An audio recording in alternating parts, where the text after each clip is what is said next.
in. The store is open. I'm the law. I know, sir. Everyone understands you are the law. That's why you have that insignia on your arm, so you don't have to keep seeing it. Are you interested in a new and exciting book? What kind of a story is this anyway? It's a bookstore, sir. We sell books, postcards, and some board games. It's called Crime, Romance, and Biographies of Famous People. Books? Postcards? Easy. Even a kid would know all of this. Little girl, I know what a book is. Books are like very long letters with stories inside them. Yes, that's exactly it. I also know what a postcard is. It's a small cardboard picture that you can send to a friend or loved one. You got it, sir. What about board games? I like playing games with people's minds. Okay, sir. This was all very enlightening. Can I help you with anything else? Is it okay if I ask you some questions? Okay, sir. I'll try to answer any questions you have. I hope they're about books. What is your name? My name is Annette, sir. My mum, her name is Plaisance. She owns the store. She's inside minding the register or organising the stock. Feel free to step in and browse our wares. And you're standing out here in the cold because... I'm signalling that the store is open. Otherwise, people might not know.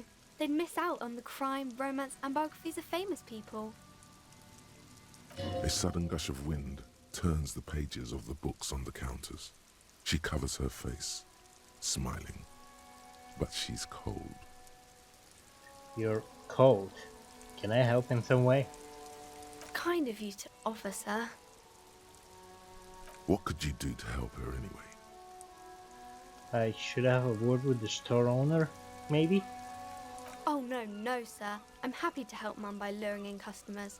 Besides, I have some hot juice in my vacuum bottle to keep warm. Shouldn't you be at school or something? I do my studies at home at the moment. I have to help Mum keep this place running. What is school anyway? School? Well, mine is a big yellow building on Boogie Street, and the people there run it. They say it's a charity. The gale wind blows in from the coast, a wind of needles. It wraps itself around a building of brick and mortar. Somewhere, a clamor rings through the honeycomb of classrooms. What is this feeling? Remorse, the parquet of assembly halls. The rows of stall bars are growing cold. The corridors stand empty. The girl's voice somehow finds its way through this strange feeling. You haven't heard a word of what she's been saying these past few moments. You only hear. Mum says it's necessary to do both because it builds character. Mum says a proper worker is dutiful. That's how you get ahead in life. You succeed. There is stress and unease behind these words. She's reciting etiquette. And how's this business doing? Mum says it's peachy. She was a little afraid at first. There's talk about this house being cursed. Behind her, the window has been boarded up. You sense the boards creaking, twisting for a second, and some kind of doubt in her tense shoulders. Cursed? In what way? Cursed in the way that makes them say that no business has ever really thrived here, sir. That they all go... Ass up? I wouldn't really say it like that, but I guess so. This sounds rather serious. I should probably look into this. We can go into the bookstore and ask about the case, but I don't see much more to look into here. Yes. Please do also look at our wares inside. The postcards and board games are there, sir. What do you know about the other failed businesses? Nothing really, sir. Mum doesn't allow me to sneak around in the back rooms or the cellar. I don't really know what's there. Did someone say, sneak around in the cellar? We should do that. How does this curse manifest itself? It does not. manifest itself in any way. It does not exist. I liked it better when we were talking about whether it's appropriate to stand out in the freezing weather. But Kim, the plasmic manifestations. No such thing. Anything else you wanted to talk about, sir? Hmm. Hmm. Enough about the curse. For now. Maybe I can tell you about some of our books instead. What is this crime business? Crime fiction is about murders or burglaries or things like that, and the work of a policeman or a private detective who's trying to solve a crime and catch the criminals. Wait. Not crime fiction. I need to know what crime is. It's that bad? Crime is a deviation from the law, punishable by either a civil or criminal sentencing. It's what the law prevents.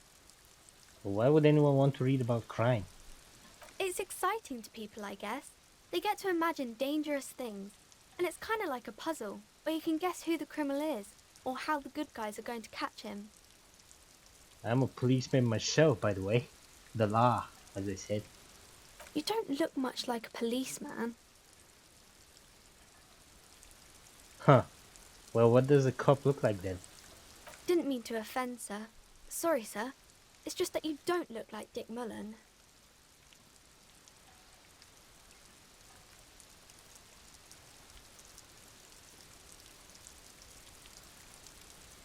Wow. Look at the guy. I'll never be as good as Mullen. Don't say that. He's not even real. You're real. Overshadowed by a fake man. That's harsh. Cheer up, sir. It's much easier being a fictional character. He doesn't have to deal with real things. Maybe you can show me some real deductive police work, sir. Like in the books. What is romance? It's the type of book where there's a rich lady and she has to choose between the good man and the bad man. Or there could be a story about a poor lady getting a rich man. It's about man and lady business, sir. What about a poor man getting a rich lady? It happens, but usually the guy gets rich in the process. Or should actually be rich himself, but has lost his family property unjustly, like during the revolution or something. I see. Those are unhappy books, for most of the pages. People sad about what they have lost, but then it all turns out just fine in the end. What about when both of the men are bad? These are not very common. You can't have a choice between bad and bad. Nobody wants to read a story like that. What if it's written really well? Well, maybe then it's fine. Maybe if the lady then decides not to pick either, because she doesn't need a bad man. Yes, that would be interesting. What about when everyone is poor? That's really not a proper romance story. That's more like everyday life. Yeah, poor people are boring. I guess, yes. People in books are always very interesting, especially the romance people. What about a book where the man and lady business doesn't work out at all? I haven't read many of those. Maybe you should ask Mum. Yeah? You think she has one about an excruciatingly painful breakup? I don't think it's a romance story if the main characters break up, though. No, think about it. One where they plunge into a torrid spiral of pain and recrimination. Only it's real long and drawn out. Scarred for life. Phantom Limb. No, I don't know. You can take this. Blossom like a pain flower. Yeah. And it drags on for years and years with no resolution in sight. The girl is at a loss for words. Each of you feeling with resentment and bitterness for having ruined each other's lives. She shifts and sways on her feet, looking confused and uncomfortable. Stop. There's no need for this. It's in your power to change the subject. Each of you tearing at others' innards, leaving a gaping emptiness, a vacuum heart that still hurts ceaselessly. I'm sorry, sir. I don't know how to help you. I don't need help. I need a real book that tells it how it is, not this drivel. I'm still little. I can't... It's time to leave it be. You're about to make a child cry. Are you proud of yourself? Right. Activate denial mode. You're not really an automaton. You do know that. Little girl, pardon the deviation. I wish to discuss books and other such matters. Yes, sir.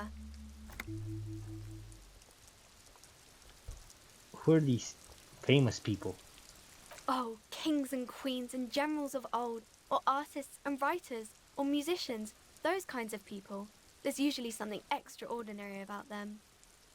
I think that's why people read them, to find the secrets of their fame. Seems like most people who read those books fail to get more famous from reading them. Reading those doesn't make the readers more famous, does it? But it does make the famous people more famous.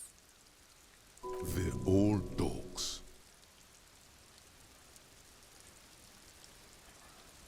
These famous people sound like a bunch of dorks. Annette's expression remains ever so helpful, but she doesn't say anything. Yeah, you heard me. Only losers waste their time with that garbage. Isn't that kind of a childish thing for a grown-up to say? When she grows up, and if she grows up to be clever, she'll discover there's no such thing as a grown-up. These people deserve to die. If you grow up to be clever, you'll discover there's no such thing as a grown-up. Okay, sir. She doesn't know what to make of that, but she'll remember it. Okay, I'm going to deduce something now. The girl keeps her hands folded, hidden. Why is that? Hey, why do you keep your hands folded? What do you mean, sir? She knows where this is going. You don't need to be worried. I'm here to help. She looks around anxiously. Her hands remain folded in front of her. She doesn't want to show them. The lieutenant stands by, looking at the two of you with little interest. A facade of true professionalism. He is far more intrigued by the situation than his poise reveals. It's okay. She brings out her reddened hands, her nails frayed, nearly chewed down to the flesh. You bite your nails? And you knew this from me keeping my hands folded? There were a few other hints. Well, that proves nothing. Anyone could do an easy deduction like that. She actually is impressed. This is more like a defensive reflex. Want more? Bet I can figure out why you bite your nails. I got a few reasons in mind. She nods, half provocative, half enthusiastic.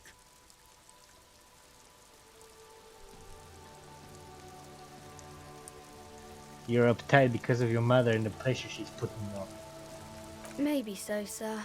Okay, I know it's a bad habit, and I shouldn't. Either way, another ace deduction by the #1 detective in town. It was okay, sir. There's more that can be achieved here. Ask her to do the same. You think so? Fine, do better. Do something about me. You're quite sober. The lieutenant does not flinch at the comment. He does not flinch even a single bit. He is intensely not flinching. It takes effort. Wait, how do you know I'm usually not? Because you usually aren't. Yeah, about that. Maybe you could point me towards some booze? Fritz, maybe? Alcohol is not good for you, sir. There she stands, swaying on her feet, assaulted by the early spring breeze. She smiles at you. The whole situation suddenly feels familiar, somehow. There's something you're missing. What are you missing here? Why does this feel familiar? Because you know each other. She's been talking to you so openly because you've talked before. Hang on. So you know me? We've met before? Yes, I stand in this spot all the time. You've been running around all week without your shirt on, sir, telling people about being a star or something. I don't really understand who those stars are. Did I ever talk to you? Of course, you've stopped by a few times. You certainly look better than the last time I saw you. What do you mean better? I look like shit. Yeah, but you don't have party eyes anymore. Party eyes. Yes, of course. That makes sense. I'm not surprised children have seen you running around with party eyes on, he thinks. Not at all. Party eyes? You know, like a cat in the dark, all big and wide-eyed. It certainly looks odd on a man. The swiveling eyes of a loony drug addict. That is what she meant. You were probably gurning too. Fuck yeah. You should get some party eyes right now. Snap those sequins on you, boy. Does that mean I've been partaking in narcotics? Oh baby, that's not what you have to worry about. Worry about the important thing. So, why didn't you tell me you knew me to begin with? I didn't know I had to do that. I don't really like this detective deduction game anymore. I guess we can change the subject, sir. I didn't mean to bring you down. Okay, bye. See you around, Annette. Do you feel that? Feel what? Close your eyes. Reach out with your feelings. There's something paranatural at play here. Nonsense. You're right. I feel it now. Of course you do. You don't even know what it is you're feeling. But you can feel it. That's the mark of a true remote viewer. The time has come to connect to RVD HQ. By establishing a connection, you'll have proved yourself worthy as a remote viewer.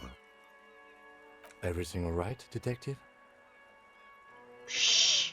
I'm trying to connect with the remote viewer division. This again? Come on, detective. The joke has gone on long enough. Ignore the lieutenant. He's never connected with anything paranatural. You're on different planes, metaphysically speaking. It takes time to block out the sounds of the world. But once you do, it's like you're on a wavelength. Not like any natural wavelength. No, there seems to be something on the other end. If only you could listen closely enough. Oh, for God's sake. This is a bunch of... Bzzzt. Do you copy? This is RVD HQ. Anyone there? RVDHQ, this is Firewalker, reporting for duty. Can it be? We haven't heard that name in ages. Welcome to the RVD, Firewalker. Bzzzt.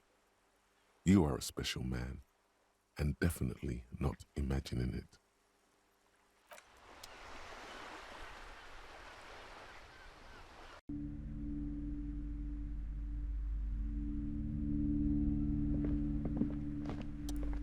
Welcome to Crime, Romance, and Biographies of Famous People. My name is Plaisance. Be welcome, and please take responsibility for the energy you bring into this space. A golden pendant hangs around the woman's neck, in the shape of what looks like a tiny fish head trapped in amber. Her face looks powdery and painted from all the makeup. Before we go on, you seem to be well off enough. Can you give me some money? I feel there won't be an opportune moment to ask later. Sir, don't be ridiculous. I certainly will not give you money. I would be doing you a grave psychic disfavor. One has to earn one's success, even if one is a police officer. Handouts are nothing but manipulation.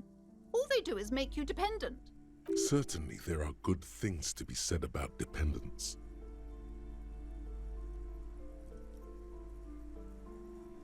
You misunderstand me. I'm a powerful feudal lord. I demand tribute. This is about tradition. Now, hey there. Sounds like someone isn't taking responsibility for the energy they bring into this space. Tribute? Power? These are not the traditions we're used to in this part of the world.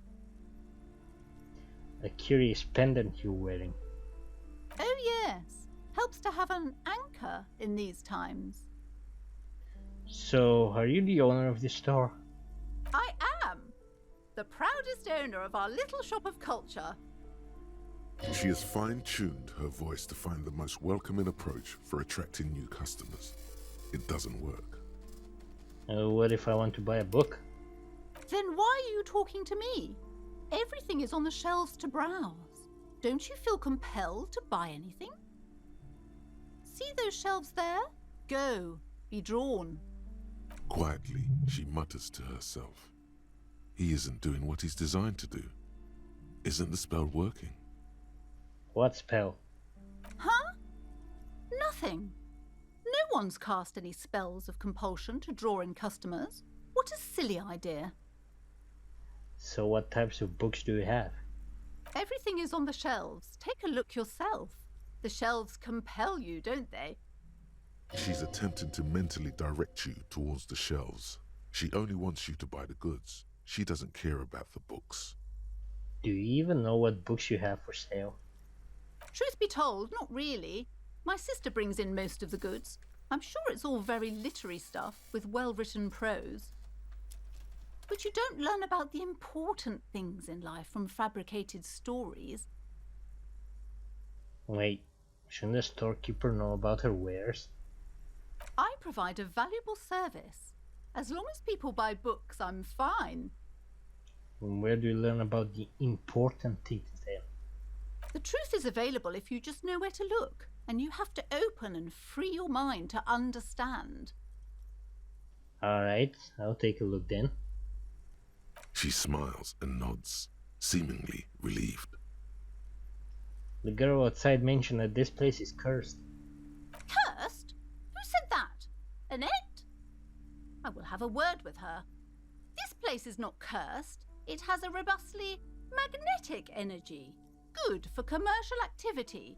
My business is thriving, sir. What in God's name is she talking about? Doesn't feel like it's thriving. Feels ghostly. Your daughter is the one standing outside the store, right? Annette, yes, my daughter. I hope she wasn't slacking off again with her nose in science fiction. Tell me, was she at her post doing her job like a proper girl? Yes, of course. Wonderful. Did you talk to her? Yes? Great. On a scale of 1 to 10, how compelled were you to buy books after talking with her? Her opinion of her daughter depends on how well she lured you into the store. 10. She's certainly very polite and helpful. My precious, her dedication brings joy to my heart. If you have children, I hope they turn out as great as my Annette. All this pressure has made her really anxious. You know she's been chewing her nails? God, I've told her not to do that. It's such a disgusting habit. She'll get over it. Anxiety is a part of life. A part of hers too, clearly. I don't think she can do anything about it. She can, if she has enough willpower. This is what's called growing pains. Life isn't easy. Life doesn't give breaks. Come on, ma'am. It's obvious she can't do anything about it. You are placing an unnecessary burden on a young child. What you're doing is wrong. Even I know that, and I usually don't know anything. She stands stiff and severe, silently fuming. 10 or so seconds pass without change. This is a person coming to terms with a new reality, one where they are wrong. It's not easy. She's looking for one, but there simply aren't any good arguments for being an asshole. Oh no. Hold on. I need to invite her inside and apologize. She must be freezing out there. There. I don't know what to say to you. My husband, he tries to teach me business lessons. I have what my mother called a dull mind. All this stress. It sounds like both the husband and the mother treat her the way she treats Annette. You're like Annette to your husband and your mother. Oh, well, my mother was horrible, of course. Absolutely perverse energies around that person. But my husband... My husband is completely different, of course. Is this husband Annette's father? Yes, my husband is a successful entrepreneur east of the river. If only he were more involved in the business we're running up here. No matter. Soon we'll both be off for Grand Couronne. Wait, Grand Couronne? What's that? It's a proper place to live. One of the most peaceful neighbourhoods east of Jamrock. You may know it for its massive housing projects. Your head feels light and dizzy. A cold breeze caresses your flesh. What's going on? Monstrous buildings loom over Grand Couronne. A cold wind howls in the empty halls of homes built upon delusions. Why? There is no life in Grand Couronne. No one can afford to live there. Most of the buildings are empty at the moment. It's a great opportunity to get ahead of the crowds. Better times ahead for sure. And your husband's also involved with the bookstore? He made the initial investment. Since then, he's been what you might call a silent partner. Super silent, almost inaudibly so. Is she an only child? Yes, I'm afraid so. A real treat she is. It would be nice if she had... No, we couldn't have afforded more children, really. Not in this economy. A glimmer of sadness blinks through the well-crafted exterior. Of course, yes. This economy. Exactly. She told me she doesn't go to school anymore. She's been too busy helping me here. So she studied at home this trimester. This is a temporary solution, of course. I assure you, I of all people understand the importance of education. She will be back in school the moment the store takes off. And hell freezes over? Never mind. It's not a good topic to get into. Alright, I had something else in mind. The woman looks aloof. Her features much softer. Occasionally she glances at her daughter's silhouette. Farewell for now, book peddler.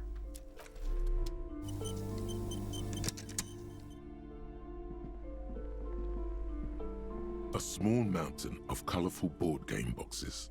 There are numerous types of games for all ages. A lot of shelf space seems to be taken up by Wirral-related merchandise. Storekeep, what board games do you have here? Wonderful board games, sir. The Viticulturist is a classic for sure. Or perhaps you'd like Archipelagos of Insulinda, a very educational game for those interested in geography. Raubritter is a fun game of economic competition, but can get quite intense after a while. We have games for the whole family. You can play with your children. Who are you going to play board games with? Do you have friends or family? Whoa, I have children? A family? It certainly feels like whatever you are will die with you. Look at me. Who would want to have children with me? Don't be so hard on yourself, sir. You just need to clean up a bit. And technically, friends are a bit like family. For playing with friends, I'd recommend Suzerainty. It's a civilization building game where you build a civilization, then set off to brutally colonize and repress other civilizations. It'll cost 12 real. So what about all these Wirral things? Lousy auras there. No, role-playing games are popular among those types. You know, who are into those kind of things. Personally, I don't like it. Not at all. I've heard they turn people into occult enthusiasts. That they have rituals where they try to summon entities. Highly immoral stuff. You can still buy them, though. An endless variety of source books, lore books, and codices litter the table. The topmost book is titled Welkin Compendium, 2nd edition. There's also a large hardbound tome, with intricate cover art, The Hunters of Catawak, Boreal Creature Compendium, and a pick-your-path adventure gamebook titled Tales of Wirral, Cavern of Velkrag. Books in a board game section? Who wants to read books? Anything that really catches my eye? There's a box that says Wirral, 3rd edition Mega Setting Supplements Module. The side panel notes, a fantastique adventure board game, new maps and miniatures. A sticker on it displays 25 real. That price is steep, but then it's the 3rd edition Mega Setting Supplement, so it makes sense. Nonsense for anemic Beano clods.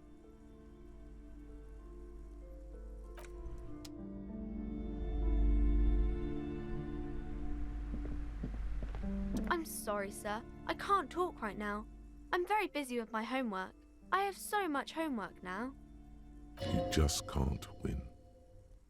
Out of the rain and into the gutter. What are you doing now? Math. It's really difficult. Like, really. They say you need it to get rich. Better than standing outside in the cold, I guess. Oh, I found something while you were away. What is it?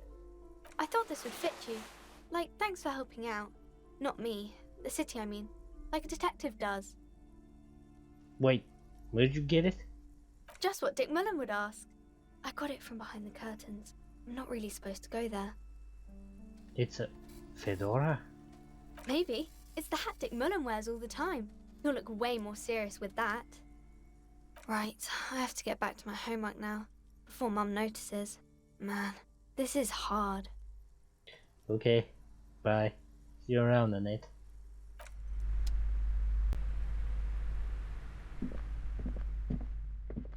The display rack is brimming with worn paperbacks featuring an extremely muscular, sword-wielding barbarian on the cover. Nearly all the titles contain the word Heimdall somewhere. This is entirely, completely you. You have found the right books. Storekeep, tell me about the Muscle Man books. Oh, Man from Heimdall. A very popular series of adventure novels. They're awfully immoral and violent books. Why are they so popular? Blood and violence, scantily clad women, epic narratives, all those mystical things he encounters. They're bound to grab those with little imagination and nothing to do. Sounds good. Which one should I start with? What does it matter? They're all the same. However, the customer is always right, they say. If you're a novice of the series, I'd recommend Heimdallaman, the man from Heimdall. It's supposed to be a good introduction to the series. Rows and rows of Heimdallamen blur your vision. You make out some titles. Man from Heimdall and the Mammoth Riders. Man from Heimdall, Return to Heimdall. And the solipsistic Man from Heimdall and the Heimdall Man. Good God, how many are there?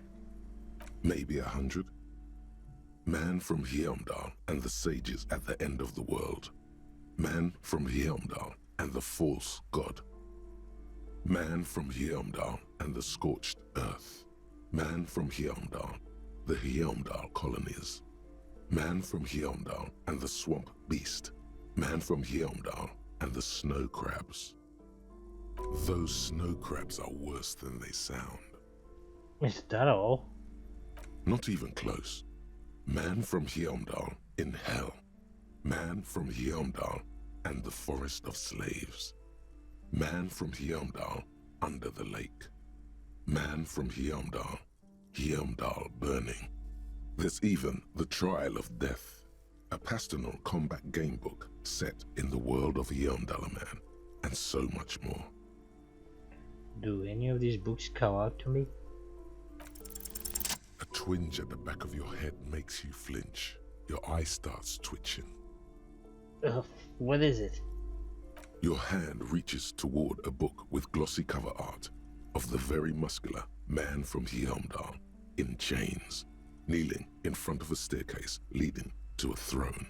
A woman sits on the throne, leering at the man. She's laughing at him, belittling him. Between the throne and the Hyamdala man lies a bonfire, casting shadows on the wall. The shadow of the woman's headdress looks like a pair of devil horns. The title reads, Man from Hyamdal and the Devil Woman. But there are no women devil women. Especially those leering types who seem to wear nothing but an armored bikini. There's also some sort of a snake lizard beast slithering around her abdomen, chest, shoulder region. It's symbolic of vice and sin. The display rack before you is burdened under piles of Man from Hyamdal novels.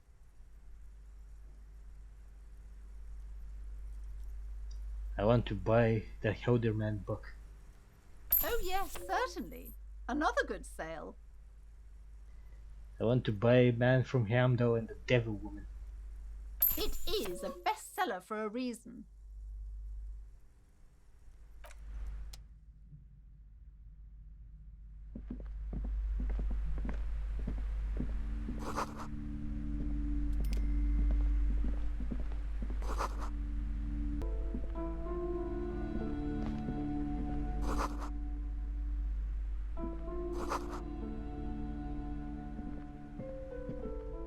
These shelves are overburdened with books from the same series. You see the name Dick Mullen over and over. A couple of spook novels hide amidst all the detective books. Thrilling tales of spycraft and daring-do. Storekeep. I saw this crime fiction. Oh, crime, robberies, murders, even sexual crimes. We're fortunate to have Dick Mullen and his stories to sort all that out. You're a police officer, apparently. You should buy all of these. They really do teach a person how to be a proper detective.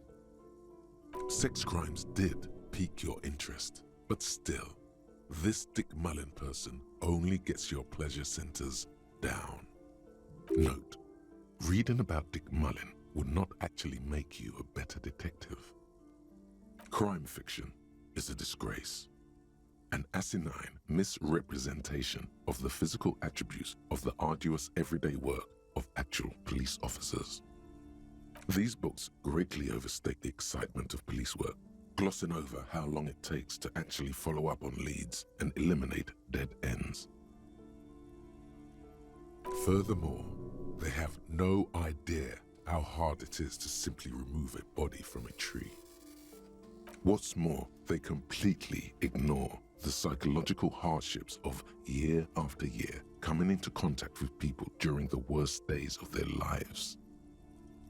Not a single mention of all the stress this work creates upon the officer's family. Detective fiction just doesn't tell the truth at all. Now, would you like a list of all the books found on the shelf? Oh God, no. Shelves filled to the brim with crime novels featuring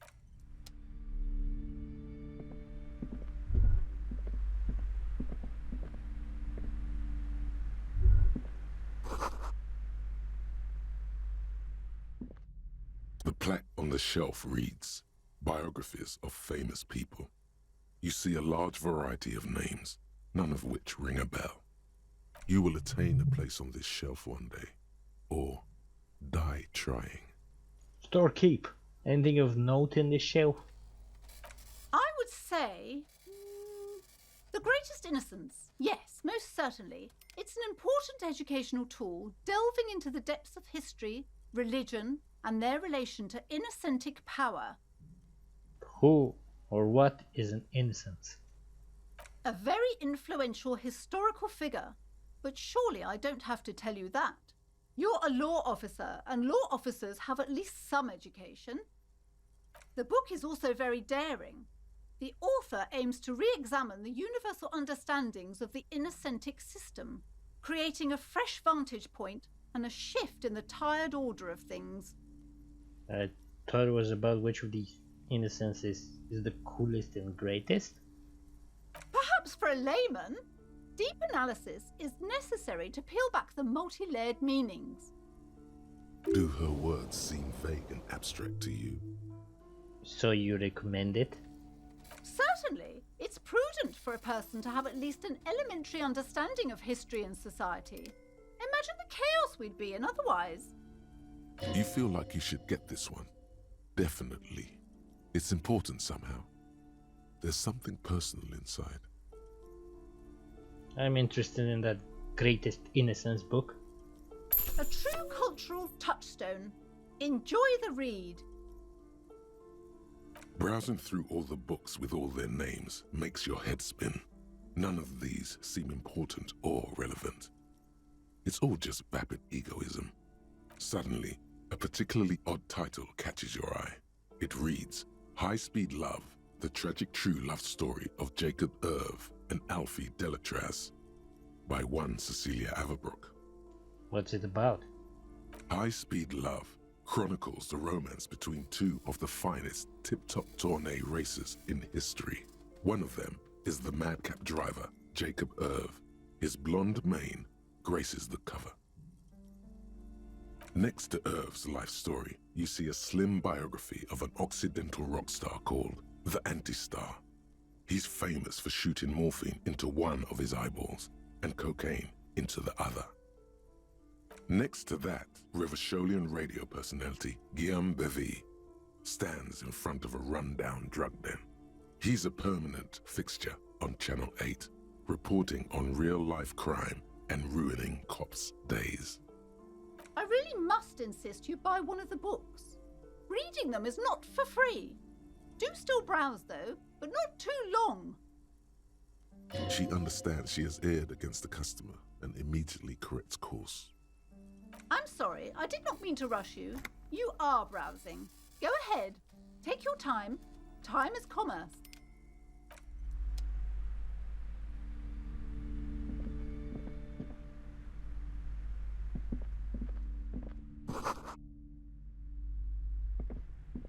This bookstore is not strictly about crime, romance, and biographies of famous people.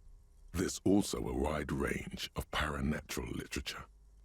Amidst the various books, you find one written by someone named Matthias W. Dundas. It's about wholeness, unity, balance. These three things are very important to the working class mind. The point of the book, and many others on this shelf, is to give people medicinal advice in situations where they don't have access to paid health services. How does that work? It serves platitudes, while also telling everyone that traditional medicine, the kind people don't have access to and which costs more than this book, is garbage and would only give you cancer anyway, without even curing your cold or anything. Wholeness, unity, balance, on the other hand, can basically take care of anything, though it is important to note. When it's up to your mind to heal yourself, then it's because of your mind that you're ill in the first place. It's your own fault if you're ill. Got it? Does the book say anything else? The book features chapters on topics such as how to find magnesium. It even lists plants you can harvest magnesium from. How to continue drinking if you're an alcoholic who has destroyed his liver. And there's even a chapter on the ancient Seraïs tradition of using duck gallbladder preservatives to treat and prevent sexually transmitted diseases. Pre and post factum apply. Nothing worth buying. This is just mundane garbage. What's even paranatural about this? Storekeep, what books are these? Sir, please, no browsing in that shelf. That wisdom is not for free. I can't have you end up, like, opening a police store next door and stealing my customers. Oh no!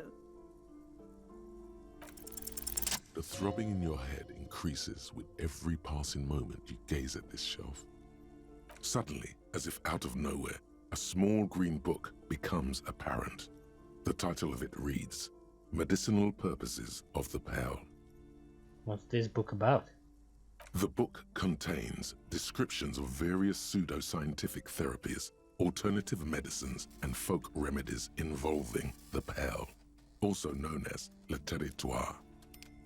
For example, it recommends vigorously swatting one's naked body with a venik or hand broom. made from the leafy twigs of a young birch tree from the near pale. Even better if you can find someone else, preferably a large man dressed in nothing but a towel, to thrash you while you're spread naked and helpless on a cool slab. Sounds invigorating. It is, and good for the circulation too. What else? It also recommends consuming distilled spirits like vodka or whiskey that have been aged in the pail. Readers are instructed to cover these jars in a shallow hole just inside the pail and leave them there for 30 to 60 days, depending on the potency desired. And what does this pale-aged liquor do? Among other benefits, it is alleged to restore a damaged liver to perfect health. That seems improbable. I should probably get my hands on some of that. What else is in there? For general health and well-being, readers are encouraged to take regular strolls through the pail, though a sidebar cautions readers to limit each stroll to less than an hour. These strolls promise to cleanse the mind of worries and the body of toxins, especially if the perambulator performs this ritual in the nude. Nudity figures prominently in a number of these prescriptions. This is exactly what you need. Andropanetic nudism? That's insane. That's beyond dangerous. Huh. Anything else of note? There's an entire section devoted to cures for men who are struggling to perform their marital obligations. I probably need that. Excuse me, sir. I believe you've been perusing that particular volume long enough. If you'd like to continue reading, I must insist you buy it. Alright, I want to buy medicinal purposes of the pail. Indeed. Something about that book does seem to have spoken to you. Well, I hope it contains what you're looking for. Several maps have been attached to a bulletin board hidden inside the alcove. They're held up by small pins. The board has come loose from one corner. The maps look old and faded. Your eye catches a map of Insulinda, a map of Revachol, and a map of Martinaise. This large map displays archipelagos. You see a constellation of small dots on the light blue emptiness of the Insulindic Ocean. The largest in the northeast is La Caillou. You are here. Another far away in the southwest, Seminese Islands, Ile de Fantôme. What else? Ozon, Laurentide, Fas à la Mer, archipelagos, North Arcade Islands, all just specks of dust on the vastness of the Insulindic. On the edges of the map, the color fades into a blur of dotted lines, black and white, disintegrating into mathematics. In the northeast, a dust mite stands on the north coast of Caillou in a bookstore. It's you. Radiating outwards from you, the suzerain Revachol, with a radius of 80 kilometers, still the crown jewel of this Isola would be barely visible. You can, on Caillou, Revachol, a single black star, on Ozon, Fondelier, and Vilmandu, on archipelagos, Croyan Moran, Villiers, on Seminine, Olduvai, and on Laurentide, Deora of the Seven Seas. Lost little pearls of light, tiny fires in the dark. 850 million people live on these little dots, an oceanic world of culture and commerce torn apart by history. The ocean breaks apart into a tangle of cosines and azimuths, all pointing into pale nothingness. Windy is the north azimuth. Grad is the northeast azimuth. Samara is the east azimuth. Seol is the west azimuth. Isolas, they're called. Connections to other worlds, words past the Insulindian, unknown to you. You only know you've never been there. 850 million people live on these tiny dots, an oceanic world of culture and commerce, torn apart by history. Storekeep, can I buy these maps? I'm sorry, officer. The map of Martinaise is the only one available. The other two are not for sale anymore.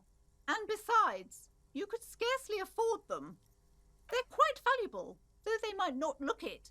The map of Martinez is 90 cents, though. You seem to underestimate my resources, but sure, okay. Yes, yes. Are you interested or not? You peek at the storekeep, waiting for her to be distracted. When she's not looking, you deftly rip the map off the bulletin board and pocket it. You're now the proud owner of a map of Martinez, which, to be honest, did not even cost that much.